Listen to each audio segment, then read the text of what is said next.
Well, it's a Sunday, and rather than welding up my car, I thought I'd tidy the old Disco up a little bit.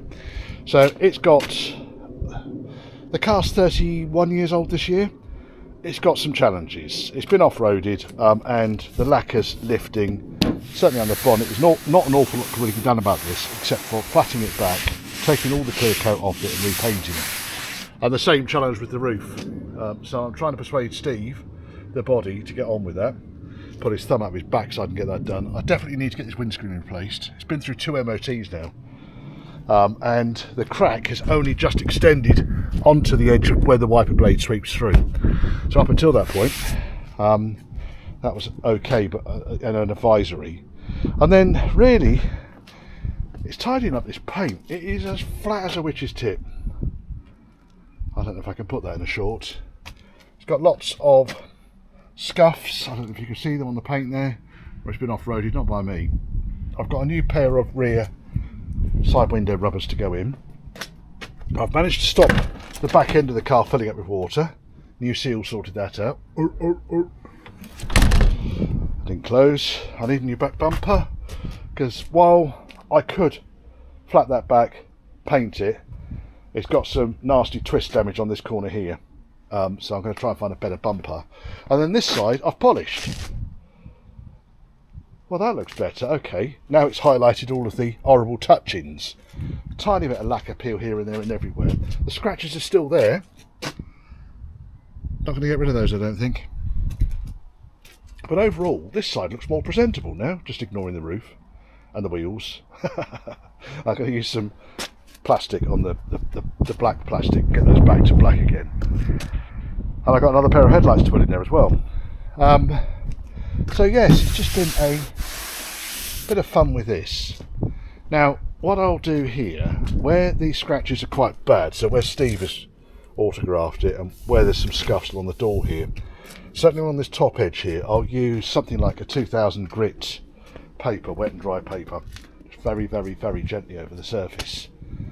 And then once I've got it looking half decent, flat, there's a lot of contamination up here. Even though I've just washed this, it's covered in grit. It's just, the whole surface is scratched. And the other side, the whole surface is scratched to death. And here you can see there's definitely a bit of lacquer peel or lacquer lift going on in this area.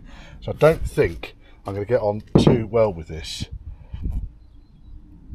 We'll see. We will see. That's a lost cause. That's where the lacquer's left, so the lacquer's peeled off there. That's the lacquer, and you can see it's just lifted all the way along the edges here. So this whole wing needs to be taken back and painted from scratch. And we'll probably end up just keeping going all the way along to the back end. Because while the driver's side sort of isn't too bad, I can live with that. There's a dent in that wing there. I've got another wing to put on it. I can sort of live with that. At least it looks tidy. And I think with the wheels painted and those rear window rubbers replaced, because they're never going to get any better than that, are they? Interior wise, I've done nothing with it. It's a works vehicle. I managed to get, well, as you know from a previous video, so I've got a grey back seat, because I saw it and it was the same pattern as this, and I got all excited and rushed into going for it, and it cost me nothing, but it's grey. The rest of the interior is tan. Got this door card all sorted out on here. Doesn't shut very nicely, does it? It's a Discovery. But I want it looking presentable. These need to come off, and I'm going to get these painted. Strip them back, clean them up, paint them, get them looking better than that.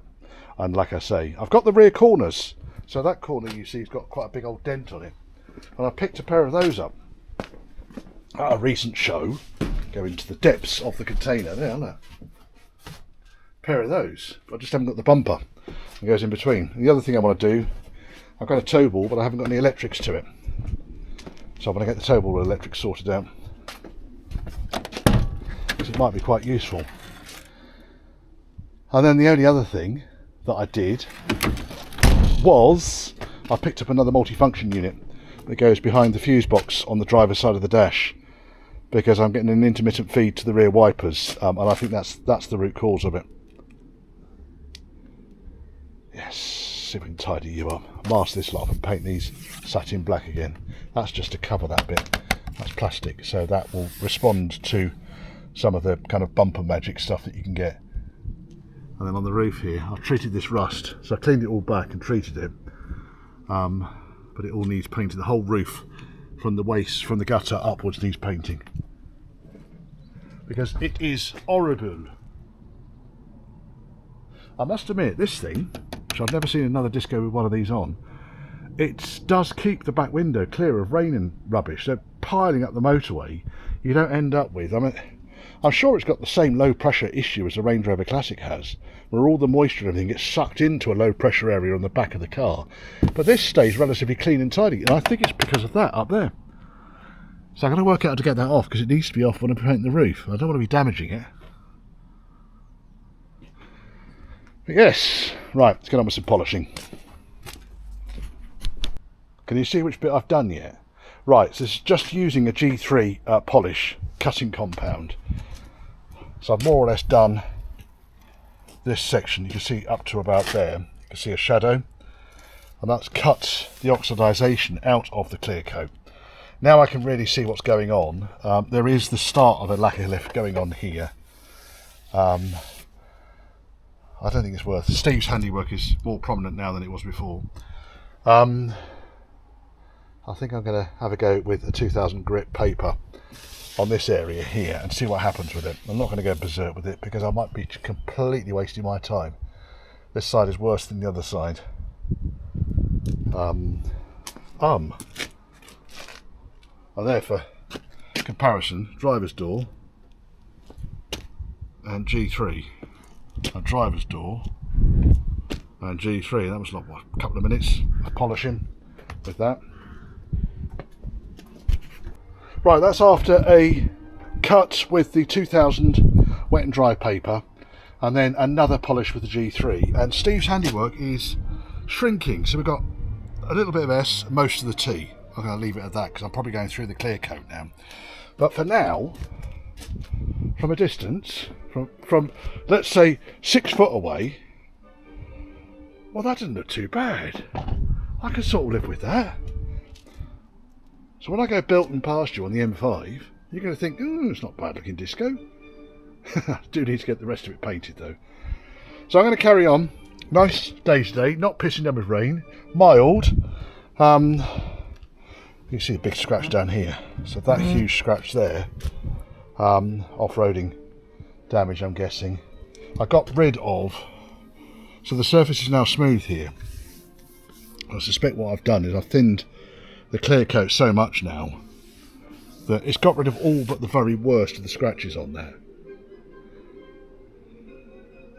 I don't think this car's been washed in years.